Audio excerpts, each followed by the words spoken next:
یہ موذی مرض جو اس وقت پوری دنیا کے اوپر خوف و ہراس پھیلائے ہوئے ہے، اس کے خوفناک سائے میرے وطن پاکستان کے اوپر بھی ہیں۔ جب انسان اس طرح کے حالات سے دوچار ہوتا ہے تو پھر ہمارا دین اسے احتیاطی تدابیر اختیار کرنے کی تلقین کرتا ہے کہ وہ احتیاطی تدابیر کے ذریعے اپنے معاملے کو صاف کریں، اچھا کریں، ستھرا کریں۔ اور آج محکمہ صحت کی جانب سے جو جاری ہدایات ہیں ان کو آپ پڑھیں اور اس کے مطابق آپ عمل پیرا ہوں، تو اس میں جو نمایاں ہدایت ہے وہ یہ ہے کہ بار بار اپنے ہاتھ دھوئیں، بار بار آپ کلی کریں، ناک میں پانی ڈالیں، اپنے چہرے کو دھوئیں۔ یہ آپ کے لیے بہت زیادہ ان جراثیم سے اور اس وائرس سے بچنے کا سبب و ذریعہ ہوگا۔ اور میں کہتا ہوں کہ یہ چیز تو ہمارے دین نے ہمیں صدیوں قبل وضو کی شکل میں عطا کی۔ صدیوں قبل وضو پر وضو کرنا ہمارے دین نے ہمیں سکھایا ہے۔ نماز کے لیے وضو شرط ہے، اور وہ ایک وضو بھی اگر آپ کا 5 نمازوں کے لیے کفایت کرتا ہے تو ٹھیک ہے، لیکن اگر تم ہر نماز کے ساتھ نئے سرے سے وضو کرو، وضو کے باوجود وضو کرو، تو یہ وائرس سے نجات کا ایک ایسا نسخہ ہے جو صدیاں قبل آمنہ کے لال نے ہمیں عطا کیا۔ تو یہ ہمارا دین ہمیں سکھاتا ہے۔ میں کہتا ہوں کہ سائنس آج بھی سوالی بن کے محمد کی چوکھٹ پہ کھڑی ہے، حضور کی دہلیز پہ کھڑی ہے۔ دوسری بات، جب وبائیں پھیلتی ہیں، بیماریاں پھیلتی ہیں تو انسان متاثر ہوتے ہیں، تو اس عقیدے پر کبھی بھی ذوف نہ آنے پائے کہ کل من عند اللہ، جو کچھ ہوتا ہے وہ اللہ کی طرف سے ہوتا ہے۔ اللہ کے اذن کے بغیر ایک پتا بھی جنبش نہیں کرتا۔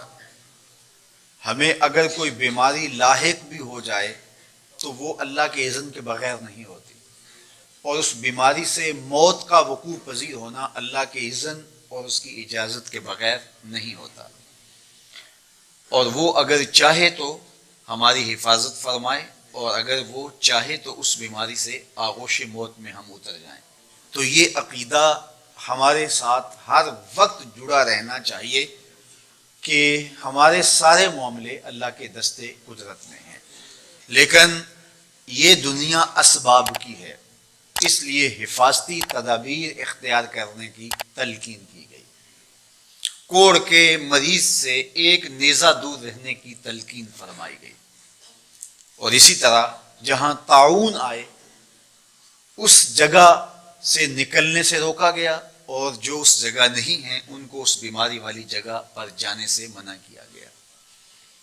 اور آج دنیا وہی کر رہی ہے جو میرے حضور نے بتایا تھا۔ شہر لاک ڈاؤن ہو رہے ہیں، ملک لاک ڈاؤن ہو رہے ہیں، تو یہ حضور نے بتایا تھا کہ اس سے بیماری کا پھیلاؤ رک جاتا ہے۔ تیسری بات کہ جب وبائیں اور بیماریاں آئیں تو حفاظتی تدابیر بھی اختیار کریں، اور اس کے ساتھ ساتھ اللہ کے حضور دعائیں کریں۔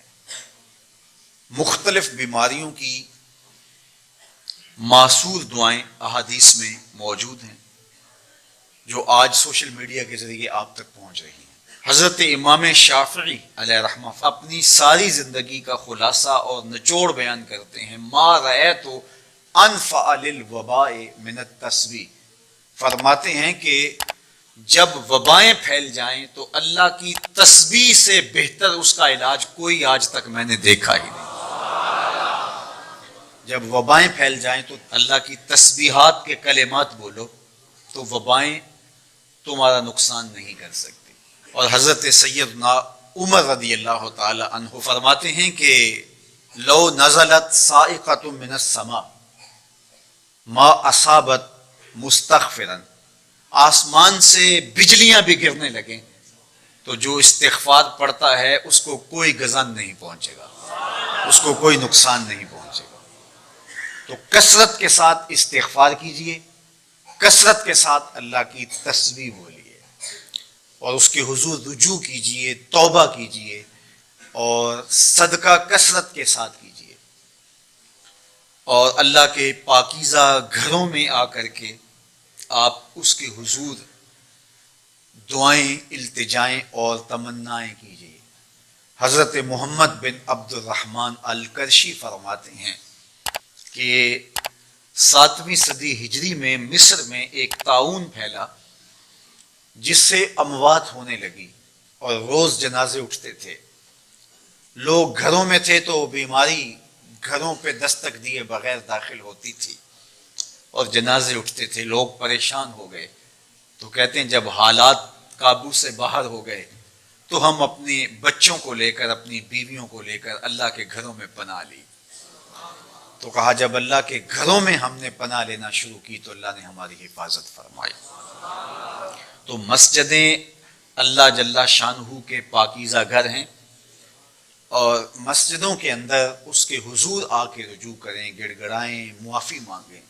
یہ موقع خاص طور پہ غرباء کی اعانت اور مدد کا ہے۔ امراء تو 2-2 3 مہینے کا راشن گھر میں لا کے جمع کر کے بیٹھ گئے، لیکن دوسری جانب وہ غرباء، وہ لوگ جو روز کی روٹی کماتے ہیں اور روز اپنے بچوں کا پیٹ بھرتے ہیں، اب جب روزگار بند ہوئے اور ملک میں لاک ڈاؤن ہو گیا تو ان کے لیے وہ اسباب، وہ ذرائع رزق کے حصول کے بند ہوئے، تو وہ بھوک سے اگر مر جائیں تو یہ اس وائرس سے زیادہ دردناک وائرس نہیں ہے، چونکہ لوگوں کو وہ وائرس نظر آتا ہے جو میڈیا دکھاتا ہے۔